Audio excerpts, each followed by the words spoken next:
دیکھو میں دین کے لیے آیا ہوں، میرے ساتھی شہید ہو گئے، میرے انصار شہید ہو گئے، میرے چاہنے والے شہید ہو گئے ہیں، لیکن اس کے بعد بھی اگر تم دین الہی پر یقین کر لو، سچا عمل کرنا شروع کر دو تو فوراً بارگاہ اہدیت میں یہ حسین مظلوم ہے جو دعا کے لیے ہاتھ اٹھا رہے کہ میں معاف کر دوں گا۔ ہاں عزادارو، وہ منزل آئی کہ حسین کہنے کے بعد جواب کیا ملتا ہے مولا حسین کو؟ اے حسین تمہاری دعا اللہ قبول نہیں کرے گا۔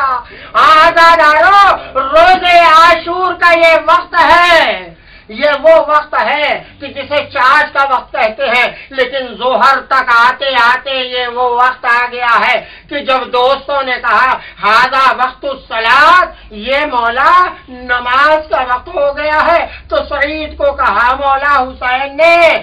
کہ پروردگارا تمہیں نماز گزاروں میں شمار کرے۔ آزادارو، ادھر کہنا تھا کہ ملائین کی طرف سے آواز آئی، اے حسین تیری نماز اس زخمی حالت میں بارگاہ اہدیت میں قبول نہیں ہے۔ تو حسین نے حبیب ابن مظاہر سے کہلوایا، اے حبیب ذرا وہ قرآن مجید کی آیت کو پڑھ دو کہ یا ایھا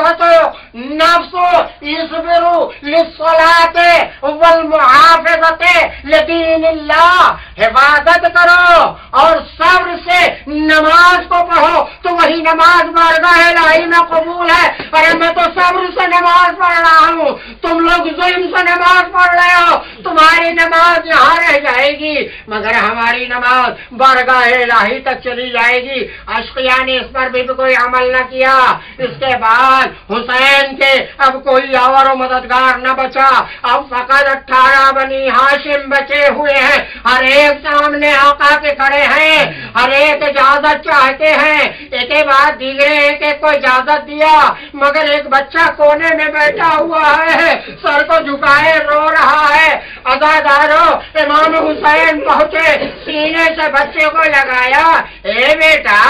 کیا بات ہے؟ اے میرے امو، آپ نے جو کچھ اسلحے تقسیم کیے آیا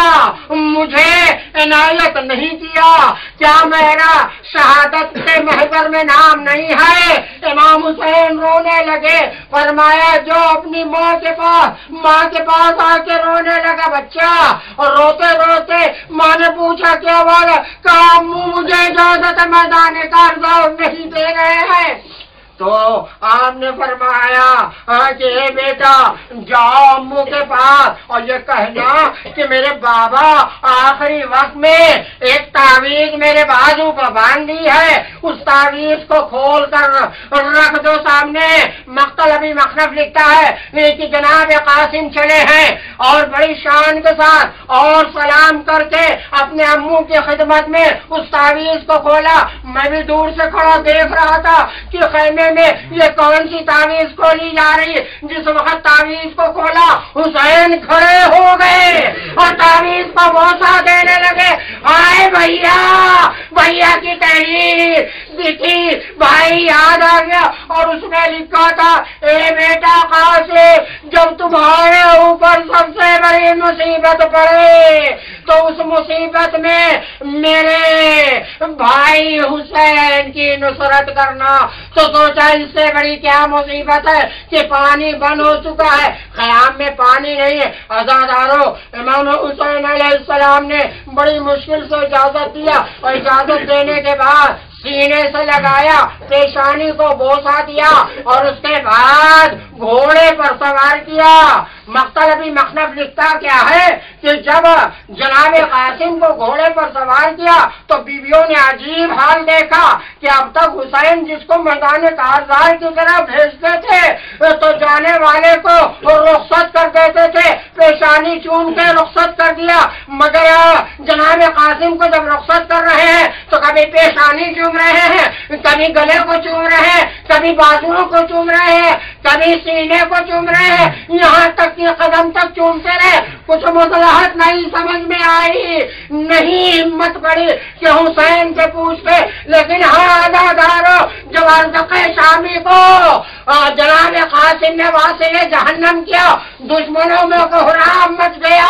واہ کی آواز بلند ہونے لگی کہ ارے ہمارا سب سے بڑا بہادر کو ایک 14 سال کے بچے نے ختم کر دیا، لہذا پوری فوج کو حکم ہو گیا کہ جناب قاسم پر ٹوٹ پڑے اور 3 دن کی بھوک و پیاس، یہ عالم دشمن ٹوٹ پڑا۔ جن ملائن کے ہاتھ میں کچھ نہ تھا وہ زمین سے پتھر اٹھا کر مار رہے تھے۔